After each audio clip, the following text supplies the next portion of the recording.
Olá, boa tarde. Você acompanha agora notícias do Brasil e do mundo desta sexta-feira, dia 27 de outubro. O presidente Lula disse hoje que o governo não deve conseguir cumprir a meta de zerar o déficit primário das contas públicas em 2024. A declaração foi dada durante o café da manhã com jornalistas no Palácio do Planalto.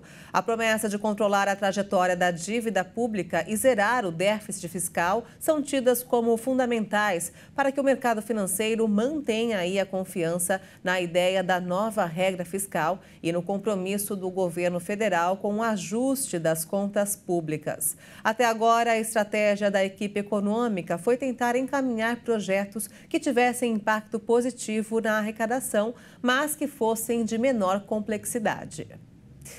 E o presidente Lula completa hoje 78 anos e recebeu carinho de apoiadores na porta do Palácio da Alvorada, em Brasília. Com direito a bolo e parabéns, Lula cumprimentou do carro os presentes e agradeceu as mensagens. Ele merece o apoio, precisa do apoio das pessoas, assim como aconteceu quando ele estava preso. É uma demonstração que nós estamos juntos, porque temos um governo para acontecer com muita dificuldade, muitos obstáculos. Então é importante ele sentir que tem um apoio da população que confia nele. Estou aqui para agradecer o nosso retorno ao nosso pão de cada dia. Muito obrigada, presidente Lula. Que Deus te dê muitos anos de vida e muita saúde. O levantamento do Censo Demográfico de 2022 mostrou que o Brasil tem 6 milhões de mulheres a mais do que homens. Até a década de 20, a população masculina superava a feminina.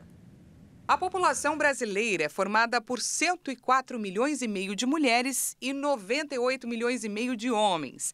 Segundo dados do censo do IBGE, a diferença estimada em 6 milhões de habitantes é 52,6% maior do que a apurada em 2010, quando o Brasil tinha 3 milhões e 900 mil residentes a mais do sexo feminino.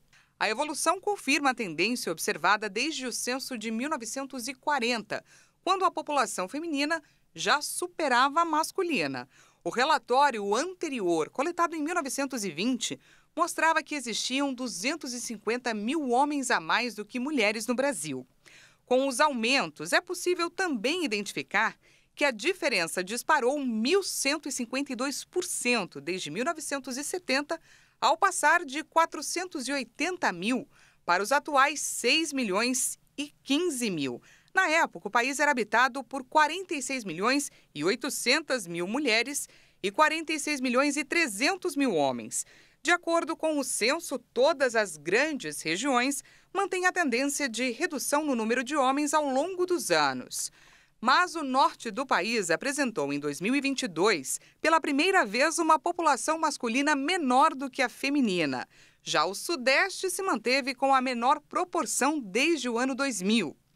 Ainda segundo o IBGE, a análise mostra a maior proporção de homens desde o nascimento até os 19 anos, mas diminui com a idade devido às mortes por causas externas.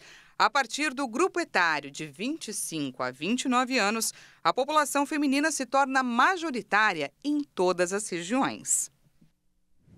Nesta semana, a autoridade sanitária da Áustria emitiu um alerta após diversas pessoas terem sido hospitalizadas com quadros graves de hipoglicemia e convulsões por terem utilizado unidades falsificadas do medicamento Ozempic, que é indicado para tratar pacientes adultos com diabetes tipo 2 não controlada. Mas a prática ilegal não está restrita à Europa. No Brasil, a Anvisa apreendeu ao menos 2 lotes do medicamento. Em território europeu, os relatos são de manipulação ilegal da substância e de utilização de formatos não autorizados, como implantes. Aqui no país, o medicamento ficou popular pelo uso para perda de peso. As medidas de fiscalização foram publicadas no Diário Oficial da União em junho e outubro deste ano. Os lotes apreendidos pela Anvisa são o MP5C960 e o LP6F832. Em relação ao primeiro, a agência informa que foi notificada pela farmacêutica Novo Nordisk, que identificou unidades com concentração da substância e o idioma da embalagem diferentes do original. Apenas o lote com a concentração de 1 miligrama e com rótulo em espanhol foram apreendidos. O grupo mais recente, o LP6F32, também foi detectado pelo fabricante, que notificou a Anvisa na semana passada. Mas neste caso, a Novo Nordisk não reconhece a existência do lote, o que faz com que qualquer produto da leva seja considerado falsificado. A farmacêutica afirma ainda que 2 outros lotes falsificados que foram identificados na Europa, o MP5E511 e o MP5G866, não foram detectados no Brasil. O endocrinologista Tiago Limoli orienta a população para que busque sempre a orientação de um profissional de saúde habilitado. A nossa recomendação, e da Sociedade Brasileira de Endocrinologia e Metabologia, a ABESO também, né? Então, são os órgãos que regulam e são profissionais sérios que tratam sobrepeso e obesidade. A gente recomenda que, se o paciente tem um interesse em fazer um acompanhamento fazer um tratamento para ter um emagrecimento, que acompanhe um médico credenciado. Vale sempre lembrar que para emagrecimento, para cuidar da sua saúde, não é especificamente um sinônimo do uso de uma medicação, né? São muitos aspectos que estão à frente, né, de um tratamento que são muito seguros, que todos sabemos e que devemos praticar. Bons hábitos de vida, prática de atividade física e dieta saudável vem antes de qualquer tratamento medicamentoso. Outra substância que tem registros de uso ilegal no Brasil é a semaglutida, de mesmo princípio ativo do Ozempic. Neste 21º dia de confrontos entre Israel e Hamas, pelo menos 3 pessoas ficaram feridas em Tel Aviv após foguetes atingirem um prédio residencial. Em um jornal russo, o integrante do Hamas afirmou que os reféns capturados em Israel no dia 7 de outubro só serão libertados após um acordo de cessar-fogo. Pelo menos 3 pessoas ficaram feridas e foram encaminhadas para hospitais com ferimentos leves, de acordo com autoridades israelenses. Outros foguetes disparados pelo Hamas no ataque aéreo foram interceptados pelo Domo de Ferro, equipamento israelense de intercepção de mísseis. No local, além dos bombeiros e da polícia, que foram socorrer as vítimas, havia ainda oficiais da Guarda de Fronteira israelense fazendo a segurança.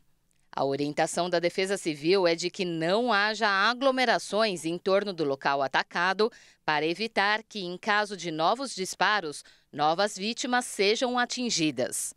Os militares de Israel conduziram outro ataque direcionado dentro da faixa de Gaza pela 2ª noite consecutiva, segundo forças de defesa de Israel. E, de acordo com a Organização Mundial da Saúde, cerca de 1.000 pessoas podem estar sob escombros em Gaza. O rei Charles III viaja na semana que vem para o Quênia. Esta é a primeira visita do monarca a um país da Comunidade Britânica de Nações, a Commonwealth, desde que assumiu o trono. A instituição parece frágil em um momento em que se multiplicam os apelos para que o Reino Unido enfrente e reconheça seu passado colonial. Gostaria que o rei abordasse as questões das pessoas que morreram naquela época, porque há tantas pessoas que morreram e suas famílias estão em dificuldades, não vivem bem, pelo menos como aquelas famílias que serão compensadas. Então acho que essa questão pode ser tratada assim. A escolha do Quênia tem um forte significado para Charles e para a família real. Foi nesse país africano, em 1952, que Elizabeth II soube da morte de seu pai, o rei George VI, o que a tornou a nova soberana do Reino Unido. A visita de 4 dias de Charles III e da rainha Camila acontecerá poucas semanas antes de o Quênia celebrar o 60º aniversário de sua independência, proclamada em 12 de dezembro de 1963. E essa edição fica por aqui. Você acompanha outras informações logo mais às 5 da tarde com Beatriz do Vale. E eu volto no Jornal das 18h30 ao lado de Kleber Werneck. Até lá.